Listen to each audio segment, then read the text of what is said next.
Welcome to The Brief Therapist with Tom Skotidas. Our podcast is dedicated to making psychotherapy accessible to everyone. In this series, Tom shares evidence-based psychotherapy strategies designed to improve mental health for individuals, enhance couples' relationships, and repair family conflict. Whatever mental health or relationship challenges you're facing, The Brief Therapist with Tom Skotidas offers the insights and tools you need to cope effectively and thrive. This podcast is provided solely for educational and informational purposes and is not intended as a substitute for professional advice, diagnosis, or treatment. Always seek the advice of qualified health providers regarding any mental health or relationship concerns you may have. Welcome to The Brief Therapist with Tom Skotidas, my very first episode. In today's episode, we're going to talk about emotions. The title is Understand Your Emotions and You Will Understand Yourself. I'm going to share with you today my model of emotions. And in sharing my model, I'm going to talk about primary and secondary emotions and explain why knowing this distinction is critical to understanding why we do the things we do. I'm also going to share psychotherapy techniques that you can use to identify your primary and secondary emotions, regulate yourself, and move through any difficulties you're experiencing in that moment. Let me share with you who I am. My name is Tom Skotidas. I'm a psychotherapist and the director of Intermind, a private psychotherapy practice based in Sydney. My practice website is at www.intermind.com.au. I work with three types of clients. I work with individuals, helping them manage and overcome mental health challenges. I also work with couples, helping them manage and overcome relationship issues. And I also work with families, helping them manage and overcome intra-family conflict. I see my clients in person in Sydney and also work online with clients throughout Australia and Asia Pacific. Why am I doing this podcast? I have three core values that drive me to offer this podcast. The first core value I want to relieve human suffering at scale. My second core value, I want to help people thrive at scale. And my third core value is a Greek saying, oson zis phenu. In ancient Greek, that means, as long as you live, show the world who you are. Just as psychotherapy has helped me show the world who I am, I want to help you show the world who you are through this podcast. As I mentioned, the title of today's episode is, If You Understand Your Emotions, You Will Understand Yourself. I am confident that you're going to find this stuff fascinating, as I have ever since embarking on my psychotherapy journey. Before I share with you my own model of emotions, I want to briefly talk about three schools of thought on emotions that have influenced me a great deal. The first one is by Paul Ekman, the second by Robert Plutchik, and the third by Leslie Greenberg, who is one of the founders of emotion-focused therapy, also known as EFT. Paul Ekman's work focuses on the belief that emotions are universal across cultures. In fact, Ekman's model features a small number of primary emotions, such as joy, sadness, anger, fear, surprise, that he believes are innate to us and identifiable across all cultures through specific facial expressions based on his facial action coding system. You know, seeing the identical facial expressions across cultures is fascinating for me. The Ekman model suggests that emotions are a biological function in human communication and survival. The second school of thought that influenced me is via Robert Plutchik. Plutchik proposed that there are 8 primary emotions. Some examples include joy, fear, sadness, anger, and disgust. Like Ekman, Plutchik believes that these emotions are biologically based. But rather than focusing on universal facial expressions, Plutchik offers a more fluid view of emotions. He suggests that primary emotions can combine with each other to form a wide range of complex emotional states that ensure our survival. In short, Plutchik also believes that emotions are adaptive from an evolutionary basis. And finally, Leslie Greenberg's model. Greenberg looks at the complexity of our emotions and distinguishes between primary and secondary emotions.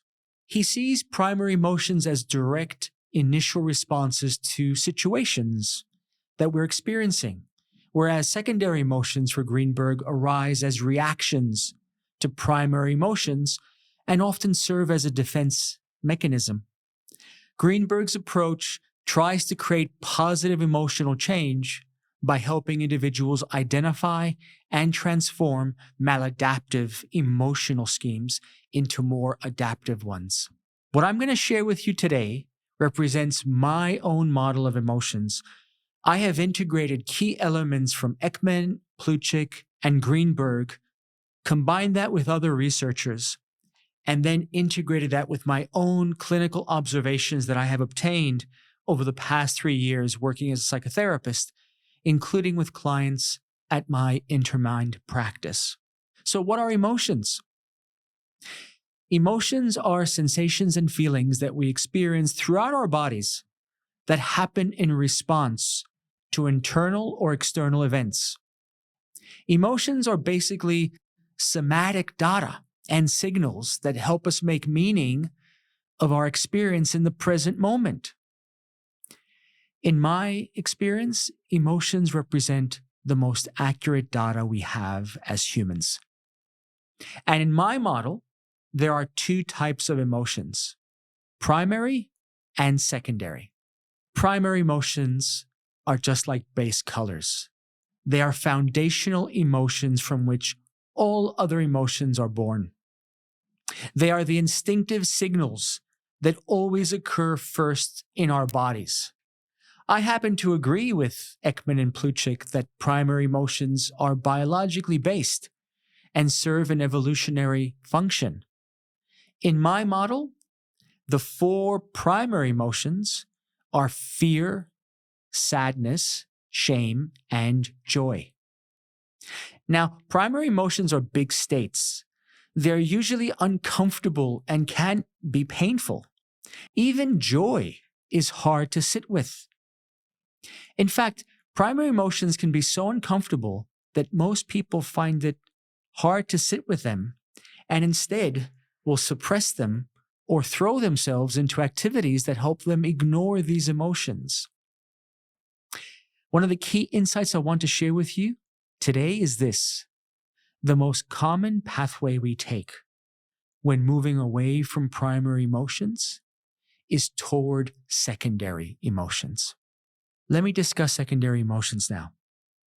Secondary emotions are emotions that happen after a primary emotion has already taken place. How does that happen?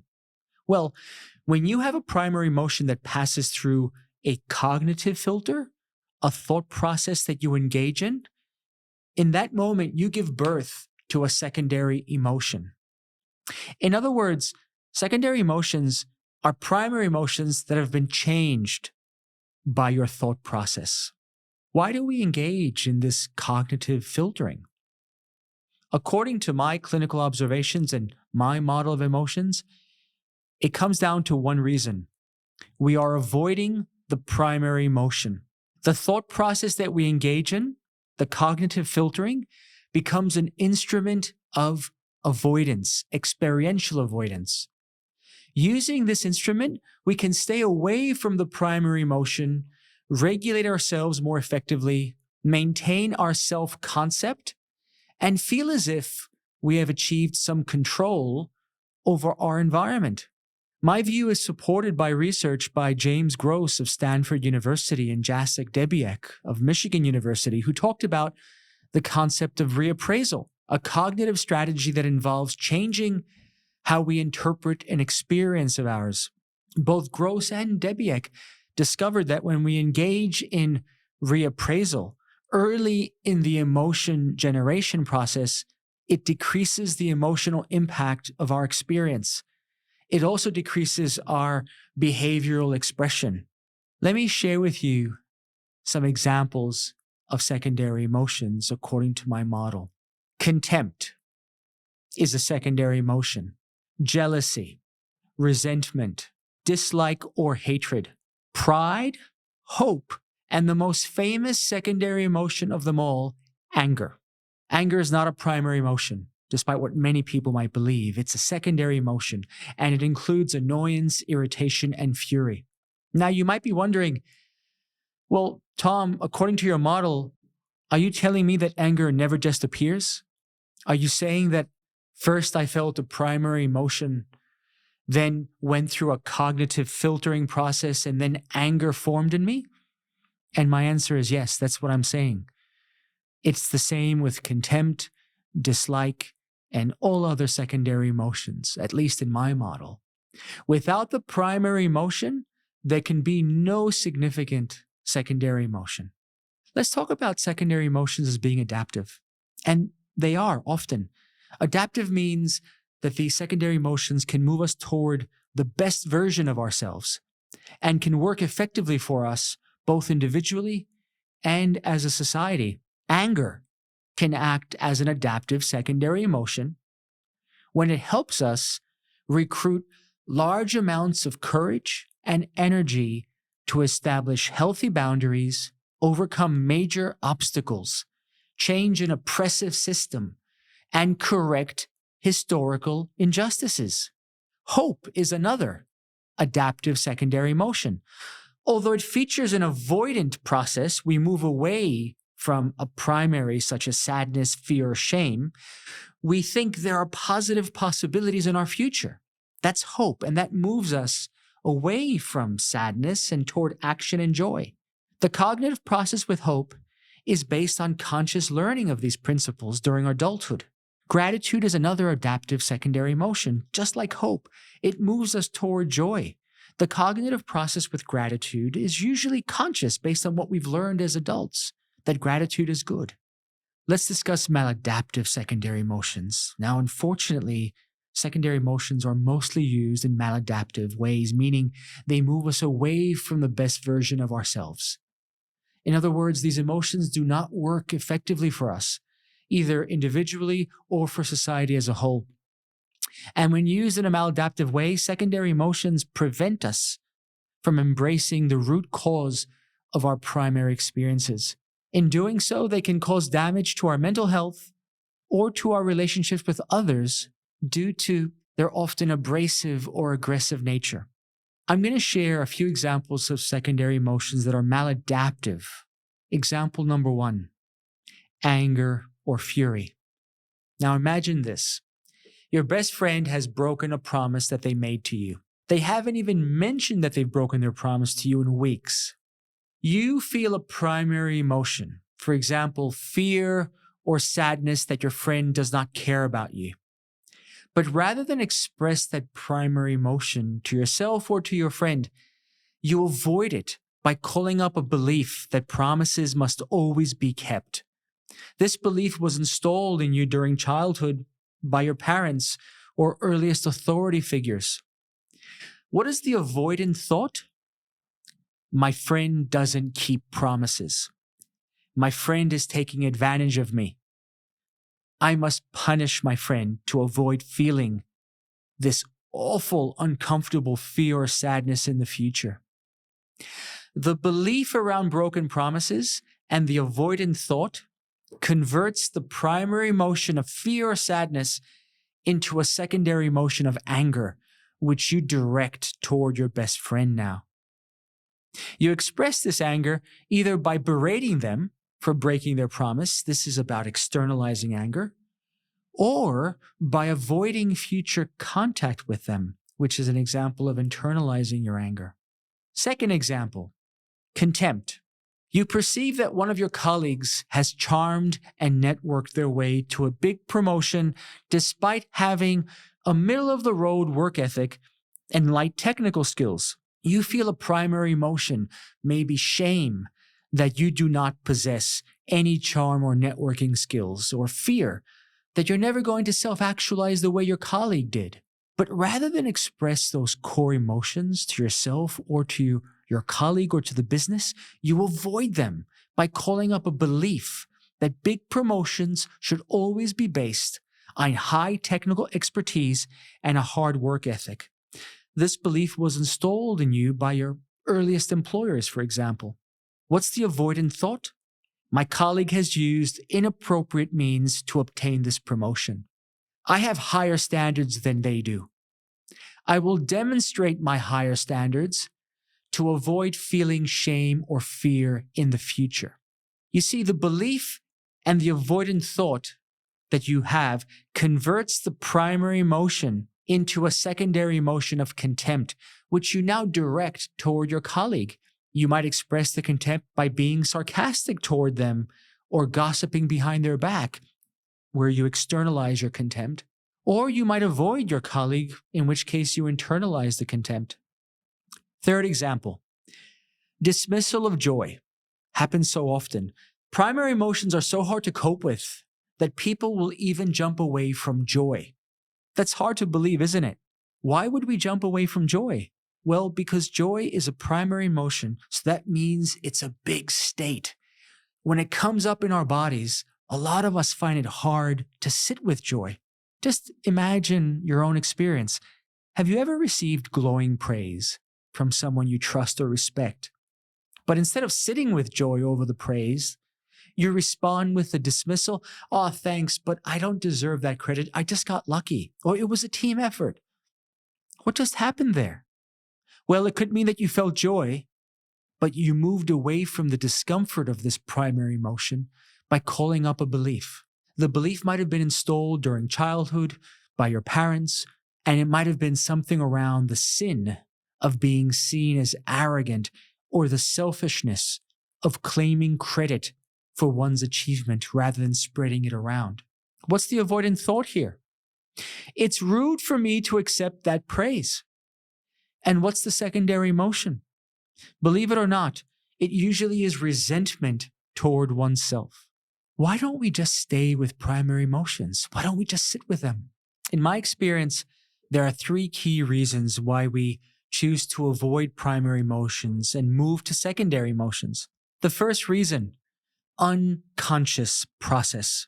The cognitive reappraisal process, that filtering process we do, is often unconscious.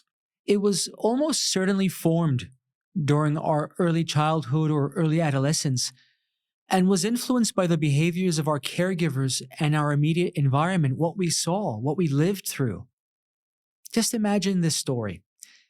A child feels intense sadness because his toy just broke. He begins to cry heavily. His parents feel rattled by their child's crying. They turn to him with annoyance and yell, "Stop crying. You have so many toys to play with. That's enough." The little boy experiences maybe shock and fear at his parents' reaction and quickly comes up with a cognitive process to suppress his emotions. His mind tells him to hold his breath, clench his abdominal muscles, and think other thoughts completely. The child's instant cognitive process and new behavioral response is a survival mechanism. It's a necessary adaptation to a threatening environment.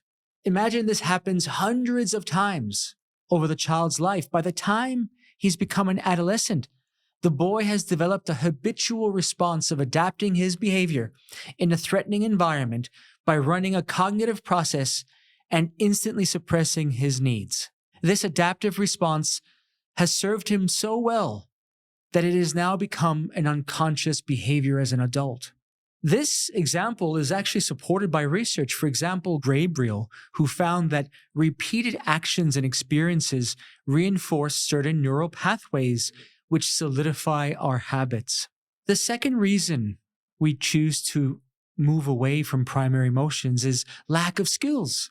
Even when we are conscious of our primary emotions, and we often are, most of us have not learned the skills to work through the pain or discomfort. Who wants to feel sadness or fear when we can quickly move to positive thinking or grab a beer to take the edge off or just work longer hours and forget about what we're experiencing? Without the skills of working through primary emotions, even the ones we're conscious of, we are destined, unfortunately, to move towards secondary emotions that are maladaptive. And the third reason, pursuit of pleasure. Secondary emotions give us a sense of power and control over our environment. It is far easier and often more pleasurable to reprimand someone with anger or speak about someone with contempt rather than directly express our primary emotions to them or toward ourselves, because the latter involves pain. What are the benefits of primary emotions? When you can identify the primary emotion underpinning your secondary emotion, you will no longer be blind to unconscious emotional processes. Carl Jung said it best: until you make the unconscious conscious, it will direct your life and you will call it fate. When you communicate through primary emotions, I want to let you know magic usually happens. All of us recognize primary emotions at a deep human level because primaries are identical for all of us in my experience. When you use primary emotions, a new level of human relating emerges between you and the other person, one that leverages our shared human experience. What about secondary emotions? Don't we share them as well? In my experience, no. Secondary emotions are cognitively filtered by the values and norms of our families, our culture, and our society during our childhood and early adolescence. That means that secondary emotions are often unique to each one of us and therefore foreign to others. Let me put this another way. I understand what anger means as a concept, and I think we all do, but I cannot understand your current expression of anger toward me because your anger appears in a form that I don't recognize or can make sense of. This explains why it is so hard to relate to each other when we communicate through maladaptive secondary emotions. I'll give you a quick example. Instead of saying, "I am so angry at you for saying that thing to me in front of everyone. How dare you? You are ruining our friendship," try saying, "When you said that to me in front of everyone, I felt shame. It was hard for me to feel connected with you when that happened." Observe the response in the other person between both approaches. You are very likely to see a much different reaction, one that is likely to bring you closer together when you're expressing the primary emotion. Here's how to develop awareness of your primary emotions. In this segment, I'm going to share a few interventions to help you develop awareness and identify your primary emotion. Now, before I do, here's a disclaimer. Before we dive into these interventions, it's important to address emotional safety. If you're currently experiencing mental health issues, these interventions or exercises might bring up intense feelings in you. I strongly recommend having a supportive family member or friend nearby, or someone that you can reach out to if you find yourself needing emotional support. Also, go at a very slow pace. This is not a race. And if possible, do these exercises under the guidance of a psychotherapist. This is especially important if you're currently experiencing severe emotional distress.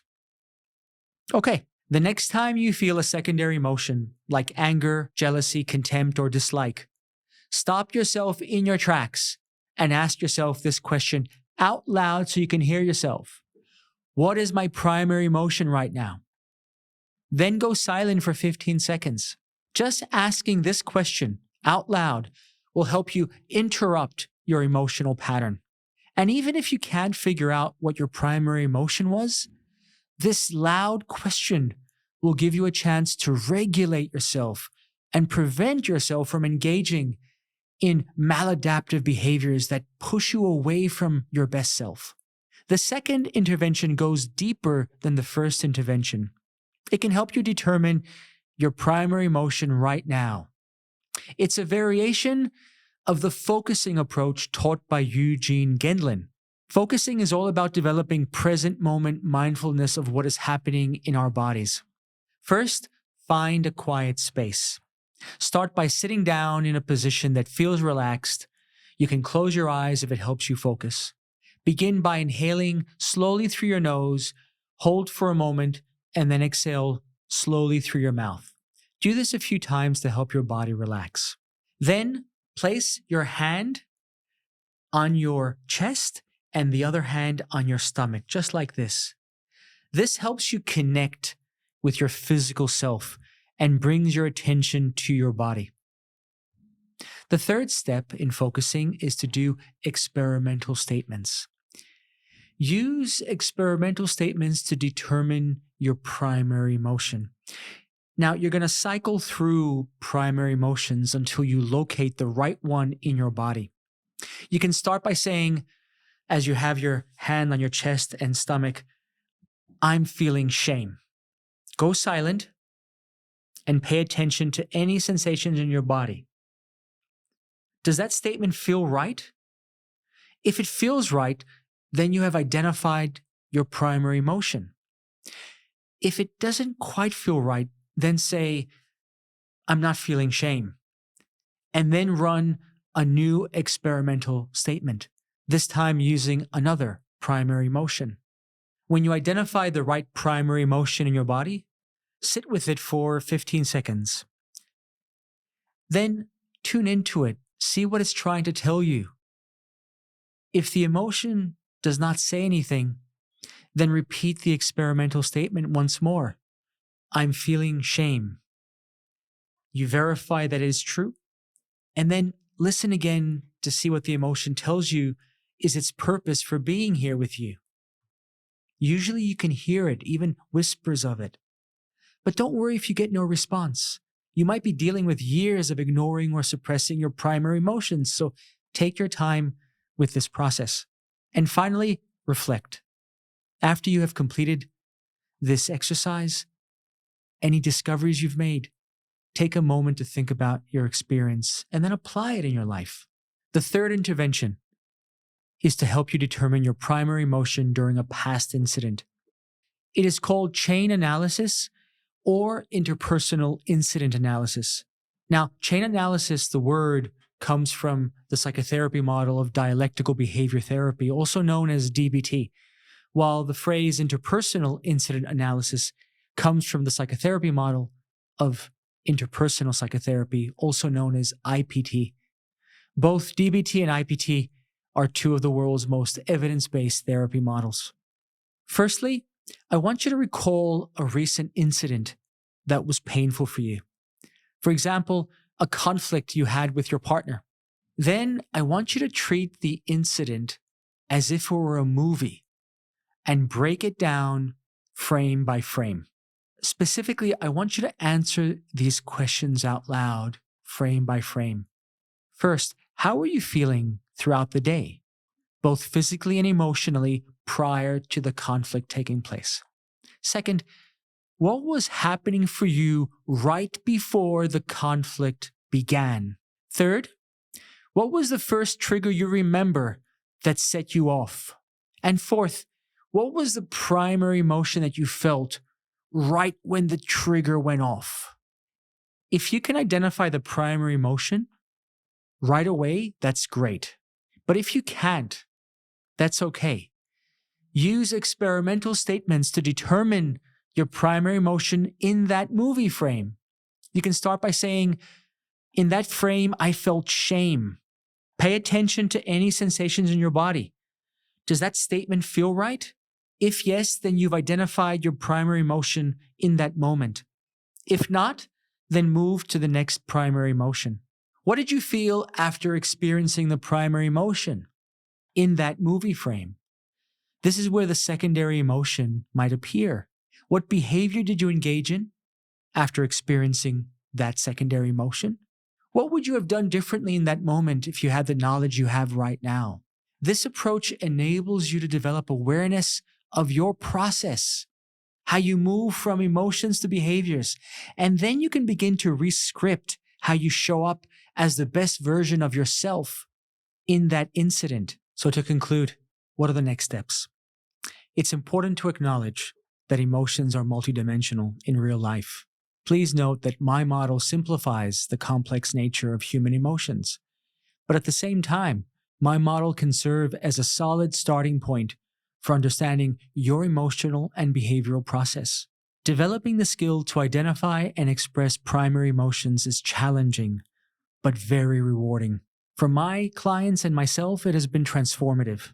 If you experience any difficulty in implementing these interventions, I strongly recommend working with a psychotherapist who is trained in emotion-based therapy. On a separate note, I'm eager to hear about your experiences of today's show. I'd love to know, what have you discovered about your own emotional process? Were there any surprises? Did any parts resonate with you? Feel free to contact me at feedback@intermind.com.au with any insights that this episode has generated for you. You can also request copies of the research I mentioned during this episode. I hope you found this helpful. Thank you for listening to The Brief Therapist with Tom Skotidas. We hope you have benefited from our insights on improving mental health for individuals, enhancing couples' relationships, and repairing family conflict. To stay connected and never miss an episode, click the follow button on your podcast app. You can also share your thoughts with a review to help others find us. And if you'd like more information on Tom Skotidas or his psychotherapy practice Intermind, please visit www.intermind.com.au.